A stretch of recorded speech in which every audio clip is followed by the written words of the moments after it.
நட்பே உறவு வணக்கம். Family friends YouTube சேனலுக்காக அன்புடன் ஜெய்சங்கர். வணக்கம். நான் வாழ்க்கையில் நடந்த ஒரு சம்பவத்தை சொல்கிறேன். ஒரு முறை பக்கத்தில் இருக்க நகரத்துக்கு அதாவது டவுனுக்கு போயிருந்தேன்.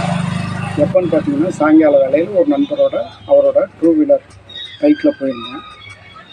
அவர் நீங்கள் இங்கேயே இருங்க, வந்து 9:30 மணிக்கு மேலே இங்கேயே இருங்க, நான் வந்துடுறேன் 9 மணிக்கு மேலே நம்ம 2 பேரும் போயிடலான்னு சொல்லிட்டாரு. அவர் சொன்னதை கேட்டு நானும் வெளியில் போயிட்டு வந்து அங்கே 9:30 மணிங்கிறது 10 மணி ஆயிடுச்சு. அவர் வரலை. ஆனாலும் நான் அங்கே வந்து வெயிட் பண்ணிக்கிட்டு இருந்தேன். வெயிட் பண்ணிக்கிட்டு இருந்தப்போ பார்த்தீங்கன்னா வெயிட் பண்ணதோடு இல்லாமல் அவருக்கு ஃபோன் அடித்து பார்த்தேன். ஃபோன் அடித்தப்போ ரிங் போகுது, ஆனால் அவர் எடுக்க முடியல. ஒரு தடவை 2 தடவை இல்லை, ஏறக்குறைய ஒரு 10 தடவைக்கு மேலே அடிச்சுட்டேன். அவர் தொடர்ந்து எடுக்காமல் புறக்கணிச்சிக்கிட்டே இருந்தாரா, என்ன சூழ்நிலையில் இருந்தாருங்கிறது எனக்கு தெரியல.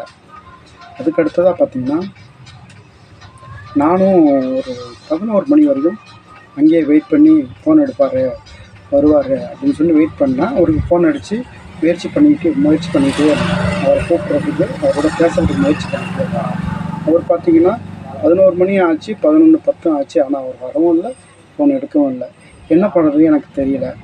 வேறு வழியே இல்லை, திக்கற்றவருக்கு தெய்வமே துணைங்கிற மாதிரி என்ன பண்ணுறதுன்னு தெரியாமல் எங்கள் அப்பா முருகனை நினச்சி,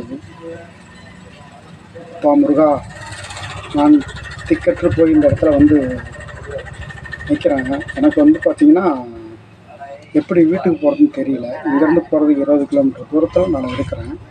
அதனால் எனக்கு என்ன பண்ணுறதுன்னு தெரியல. அப்பா முருகா, நீ தான் ஒரு வழிகாட்டணும் அப்படின்னு சொல்லி முருகப்பெருமானை நினச்சி, எங்கள் அப்பா முருகனை நினச்சி அவரை மனசால் வேண்டிக்கிட்டு நின்றுட்டு இருந்தாலும் யாருமே வர்றதா தெரியல. அப்புறமா கொஞ்ச நேரம் கழிச்சு நாம் இருக்க பயமேன் என்பது போல் ஒரு நண்பர் வந்தார். நாம் இருக்க பயமேன் என்று சொல்லுகிற முருகன் சொல்வதைப் போல, முருகன் அனுப்பியதை போல ஒரு நண்பர் வந்தார். ஆறுமுகப் பெருமான் அனுப்பியதை போல ஒரு நண்பர் வந்தார். 2 வீலரிலே வந்தார். அவர் இன்னும் பார்த்தும் பார்க்காதது போல அங்கே நின்று கொண்டிருந்தார். அப்போது நான் பார்த்துவிட்டு, நம்ம ஊரை சேர்ந்தவராயிற்று இவர் எப்படி இங்கே நிற்கிறாருன்னு சொல்லிட்டு, என்னப்பா தம்பி இங்கே நிற்கிறப்ப என்னப்பா விஷயம் அப்படின்னு கேட்ட உடனே போன இடத்துல லேட் ஆகிடுச்சுன்னா இப்போ தானே வந்தேன், நேராக போயிருப்போம், என்னன்னு தெரில, நின்ன அப்படின்னு சொல்லி சொன்னார். இந்த நேரத்தில் பார்த்திங்கன்னா ஊரில் யாருமே இல்லை. பஸ் ஸ்டாண்டு இருளில் மூழ்கி கிடந்தது. மனிதர்கள் நடமாட்டம் கூட குறவாக போச்சு. அந்த நேரத்தில் அந்த நண்பர் வந்தார். யாம் இருக்க பயமேன்னு என் முருகனை நினச்சதால் அன்னைக்கு நான் முருகப்பெருமானோட திருவுருளால் அந்த நண்பன் என்னை கொண்டு வந்து வீட்டில் விட்டார். கந்தனை நண்பனோர் கைவிடப்படாது அப்படிம்பாங்க.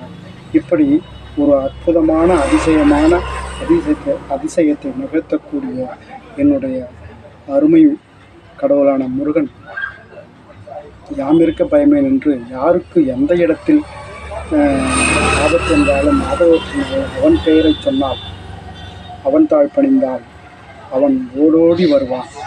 கந்தன் கருணையே சிறந்தது. ஓம் சரணம், ஓம் சரணம், ஓம் சரணம்.